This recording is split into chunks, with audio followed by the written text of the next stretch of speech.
Russia Ukraine യുദ്ധത്തിൽ റഷ്യയുടെ വളരെ പ്രധാനപ്പെട്ട എമുനേഷൻ ഡിപ്പോ ഏകദേശം 250 ടൺ വരെയുള്ള സ്ഫോടന വസ്തുക്കൾ ശേഖരിച്ചു വയ്ക്കാൻ കഴിയുന്ന ഒരു സ്ഥലം ഉക്രൈൻ ഒരു ദിവസം മുൻപ് ആക്രമിച്ചു. തുടർന്ന് ആ ഒരു വീഡിയോ ഓൺലൈനിൽ വൈറലാകാൻ തുടങ്ങി. 2018 ഈ എമുനേഷൻ ഡിപ്പോ ആദ്യമായി റഷ്യയുടെ ആർമഡ് ഫോഴ്സസിനു വേണ്ടി ഓപ്പൺ ചെയ്തത്. ആ സമയത്ത് അവർ പറഞ്ഞിരുന്നത് റഷ്യയുടെ വളരെ പ്രധാനപ്പെട്ട വെടിമരുന്ന് സംഭരണശാലയാണിത്. കാരണം റിസർവ് മോഡ് മാത്രമല്ല, 100 കണക്കിന് മിസൈൽസ് റെഡി ടു ഫയർ എന്ന കണ്ടീഷനിൽ ഈ ഒരു ഭാഗത്തെ ചുറ്റി ഏത് സമയത്ത് നിർത്തിവെച്ചിട്ടുണ്ടാകും. റഷ്യയ്ക്ക് ഇതൊരു സ്റ്റോറേജ് ഫെസിലിറ്റി എന്നതിനപ്പുറം ആക്റ്റീവായി മിസൈൽസ് ഫയർ ചെയ്യുന്ന ഒരു ഫയറിംഗ് പൊസിഷൻ കൂടിയാണ്. അങ്ങനെ ഒരു സ്ഥലത്തുള്ള എമുനേഷൻ ഡിപ്പോ ആക്രമിച്ചതിലൂടെ ഒരുപാട് ചോദ്യങ്ങൾ റഷ്യയ്ക്ക് നേരെ തന്നെ ഉയരാൻ തുടങ്ങി. അതേസമയം കേർസ്കിൽ റഷ്യയുടെ കൗണ്ടർ ഒഫൻസീവ് പ്രതീക്ഷിച്ച വിജയം ഇപ്പോൾ റഷ്യയ്ക്ക് നൽകാൻ തുടങ്ങിയിട്ടുണ്ട്. 18-ാം തീയതി ഒറ്റ ദിവസത്തിൽ മാത്രം കേർസ്കിലുള്ള ഡെറിനോ, നിക്കലയോ ഡെറിനോ ഈ 2 പ്രദേശങ്ങൾ, ഇത് കേർസ്കിന്റെ അതിർത്തിയോട് ചേർന്നുള്ള 2 പ്രദേശങ്ങളാണ്. ഇവിടെ ഒരുപാട് ജനവാസ കേന്ദ്രങ്ങളുണ്ട്. ഈ രണ്ടും അർദ്ധരാത്രിയോടുകൂടി തന്നെ റഷ്യ കൈപ്പറ്റി. ഇതിലൂടെ ഉക്രൈന് ഒറ്റ രാത്രിയിൽ തന്നെ കുറഞ്ഞത് 300-400 സൈനികരെങ്കിലും ആ ഒരു സ്ഥലത്ത് മരിച്ചിട്ടുണ്ടാകാം. റഷ്യയുടെ കൗണ്ടർ ഒഫൻസീവ് ഉക്രൈൻ പ്രതീക്ഷിച്ചതിലും കൂടുതൽ വേഗത്തിൽ നടക്കാൻ തുടങ്ങിയിട്ടുണ്ട് എന്ന വിവരങ്ങളും പുറത്തുവരാൻ തുടങ്ങി. ഇവയെല്ലാം ഈ വീഡിയോയിലൂടെ വ്യക്തമായി അറിയാം.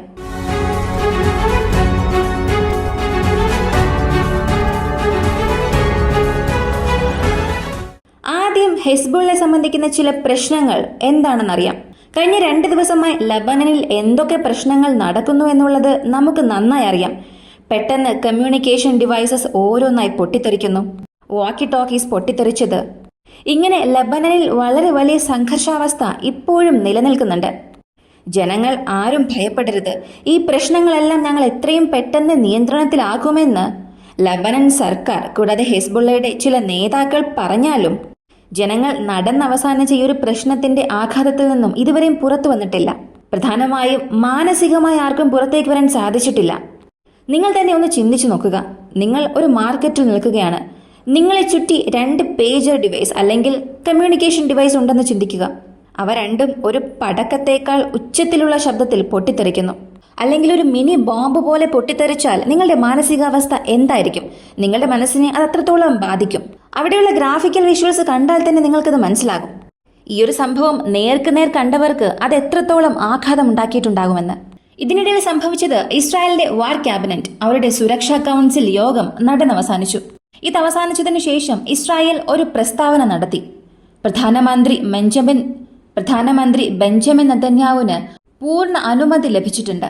വടക്കൻ പ്രദേശങ്ങളിൽ നിന്ന് സേഫ്റ്റി പർപ്പസിനു വേണ്ടി സെൻട്രൽ ഇസ്രായേലിലേക്ക് വന്ന ഇസ്രായേലിലെ ജനങ്ങളെ വീണ്ടും തിരികെ അതേ സ്ഥലത്തേക്ക് കൊണ്ടുപോകുവാനും എന്ത് നടപടിക്രമങ്ങൾ വേണമെങ്കിലും നിങ്ങൾക്ക് എടുക്കാമെന്നുള്ള ഒരു അനുവാദം ഇപ്പോൾ നൽകിയിട്ടുണ്ട്. തുറന്നു പറയണമെങ്കിൽ ഇത് ഇസ്രായേലിന്റെ ഒരു യുദ്ധ അറിയിപ്പാണ്.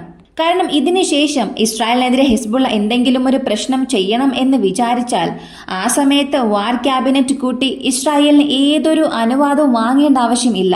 ഇപ്പോ അവർക്ക് നൽകിയിട്ടുള്ള ഈ ഒരു അനുവാദം വെച്ചുകൊണ്ട് തന്നെ ഇസ്രായേലിന് ഒരു ഗ്രൗണ്ട് ഓപ്പറേഷൻ ലബനനുള്ളിൽ ചെയ്യാൻ സാധിക്കും. ഇതിനുശേഷം ഇസ്രായേലിന്റെ ഒരുപാട് ടാങ്ക്സ്, ഒരുപാട് എയർ ഡിഫൻസ് സിസ്റ്റം വടക്കൻ ഭാഗങ്ങളെ നോക്കി പോകാൻ തുടങ്ങിയിട്ടുണ്ട്. ഇറാൻ ഇക്കാര്യത്തിൽ വളരെ ഗൗരവമായി സംസാരിക്കാൻ തുടങ്ങിയിട്ടുണ്ട്. അതായത് ഒരുപാട് പേജർ ഡിവൈസസ് പൊട്ടിത്തെറിച്ചതിന് ശേഷം ഇസ്രായേൽ യുഎന്റെ പല ചട്ടങ്ങൾ ലംഘിച്ചിരിക്കുകയാണ്. ഇതിനുശേഷം ഇസ്രായേലിനെ മറ്റ് നാടുകൾ വെറുതെ വിടാൻ പാടില്ല. എല്ലാ രാജ്യങ്ങളും ചേർന്ന് ഇസ്രായേലിനെ ക്വാറന്റൈൻ ചെയ്യണമെന്ന് ഇറാനു വേണ്ടിയുള്ള സപ്പോർട്ട് ഇപ്പോൾ ഇറാൻ ചോദിക്കാൻ തുടങ്ങിയിട്ടുണ്ട്.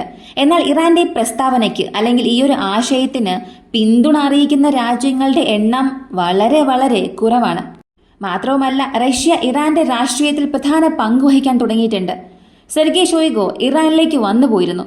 കൂടാതെ ജിയോ പൊളിറ്റിക്കൽ സ്ട്രാറ്റജിക്ക് വേണ്ടിയിട്ടുള്ള പുതിയ രീതിയിലുള്ള കരാറുകൾ പുടിൻ ഗവൺമെന്റിനും ഇറാൻ ഗവൺമെന്റിനുമിടയിൽ വരാൻ പോകുന്ന ദിവസങ്ങളിൽ ഒപ്പിടാൻ പോകുന്നുണ്ട് എന്നും റഷ്യയുടെ പക്കൽ നിന്നും ഒരറിയിപ്പ് വന്നു. അപ്പോൾ ലബനൻ, ഇസ്രായേൽ, ഹെസ്ബുള്ള, റഷ്യ ഈ 4 രാജ്യങ്ങളും ചേർന്ന് മിഡിൽ ഈസ്റ്റിൽ ഏതോ ഒരു വലിയ കാര്യത്തിനായി തയ്യാറെടുക്കുന്നു എന്നുള്ളത് മാത്രം നമുക്ക് വ്യക്തമായി മനസ്സിലാക്കാം. തായ്വാൻ കമ്പനിയെ സംബന്ധിച്ച് അപ്പോളോ ഗോൾഡ് അവർ പറഞ്ഞത്, ഞങ്ങൾ ഈ ഡിവൈസ് നിർമ്മിക്കാൻ ഒരുപാട് പേർക്ക് ലൈസൻസ് നൽകിയിട്ടുണ്ട്. ഹംഗേരിയിലുള്ള ചില കമ്പനികൾ, കാനഡയിലുള്ള ചില കമ്പനികൾക്കും ഈ ഒരു പേജസ് നിർമ്മിക്കാനുള്ള ലൈസൻസ് ഞങ്ങൾ നൽകിയിട്ടുണ്ട്. അതിൽ ആരാണ് ഇത് നിർമ്മിച്ചത് എന്ന് ഞങ്ങൾക്കറിയില്ല. എന്നാൽ ഞങ്ങളുടെ കമ്പനിയിൽ നിന്നും ഈ പേജേഴ്സ് ഒന്നും പുറത്തേക്ക് പോയിട്ടില്ല. ഒരുപക്ഷെ ഞങ്ങളുടെ കമ്പനിയിൽ നിന്നും പോയിട്ടുള്ള വസ്തുക്കൾ ഇസ്രായേൽ ഇതുപോലെ മാൽ ഫംഗ്ഷൻ ചെയ്യാനുള്ള കാര്യങ്ങൾ ചെയ്തെങ്കിൽ തീർച്ചയായും നിയമപരമായ രീതിയിൽ അതിന് ഉത്തരം പറയുമെന്നും അവർ പറഞ്ഞു. അപ്പോ മിഡിൽ ഈസ്റ്റിനെ സംബന്ധിച്ച് പ്രശ്നങ്ങൾ ഇങ്ങനെ പോയിക്കൊണ്ടിരിക്കുമ്പോൾ റഷ്യയ്ക്ക് ഒരു വശത്ത് വിജയം ലഭിക്കാൻ തുടങ്ങിയിട്ടുണ്ട്.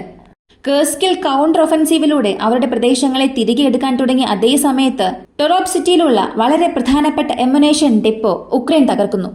ഇത് കേൾക്കാൻ ഒരു പക്ഷേ നിങ്ങൾക്ക് നിസ്സാരമായി തോന്നാം. കാരണം ഒരുപാട് സ്ഥലത്ത് റഷ്യയുടെ അമ്യുനേഷൻ ഡിപ്പോസ് ഉക്രൈൻ ആക്രമിക്കും. അതുപോലെ ഒരു സാധാരണ കാര്യമാണോ ഇത് എന്ന് ചോദിച്ചാൽ അങ്ങനെയല്ല. ഈ അമ്യുനേഷൻ ഡെപ്പോ 2018 അപ്പോഴത്തെ പ്രതിരോധ മന്ത്രി ദിമിത്രി പുലോഗ് ഓപ്പൺ ചെയ്തതാണ്. അങ്ങനെ ഓപ്പൺ ചെയ്യുമ്പോൾ അദ്ദേഹം ഒരു പ്രസ്താവന നടത്തിയിരുന്നു. റഷ്യയിൽ ഉള്ളതിൽ വെച്ച് വളരെ ആധുനികവൽക്കരിച്ച ആധുനിക സംഭരണ ഗോഡൌണാണിത്. ആയിരക്കണക്കിന് റോക്കറ്റുകൾ, ആയിരക്കണക്കിന് റൗണ്ട്സിന് ആവശ്യമായ സ്ഫോടക വസ്തുക്കൾ മാത്രമല്ല, ഒരു മിസൈൽ നമ്മൾ എടുത്ത് ലോഞ്ചറിൽ ഫിറ്റ് ചെയ്ത് അത് ഫയർ ചെയ്യാനായി ഒരു കണ്ടീഷൻ ഉണ്ടായിരിക്കും. ആ ഒരു കണ്ടീഷനിൽ 100 കണക്കിന് മിസൈൽസ് ഇവിടെയുണ്ട്. ഇങ്ങനെ റഷ്യയുടെ ഒരു ചെറിയ വെപ്പൺ സിറ്റിയാണ് ഇത്. റഷ്യയ്ക്ക് വളരെ പ്രധാനപ്പെട്ട ഒരു സ്വത്ത്. മോഡേൺ ടെക്നിക്സ് ഉപയോഗിച്ച് ഇത് പണിതത് കൊണ്ട് തന്നെ അത്രത്തോളം ശത്രുക്കളെ കൊണ്ടൊന്നും ഇതിനെ എളുപ്പത്തിൽ തോൽപ്പിക്കാൻ കഴിയില്ല എന്നും അദ്ദേഹം ഒരു കാര്യം പറഞ്ഞു. എന്നാൽ അത്രത്തോളം റഷ്യ പറഞ്ഞ ഒരു അമ്യുനേഷൻ ഡിപ്പോയാണ് ഇപ്പോൾ ഉക്രൈൻ ആക്രമിച്ചിരിക്കുന്നത്.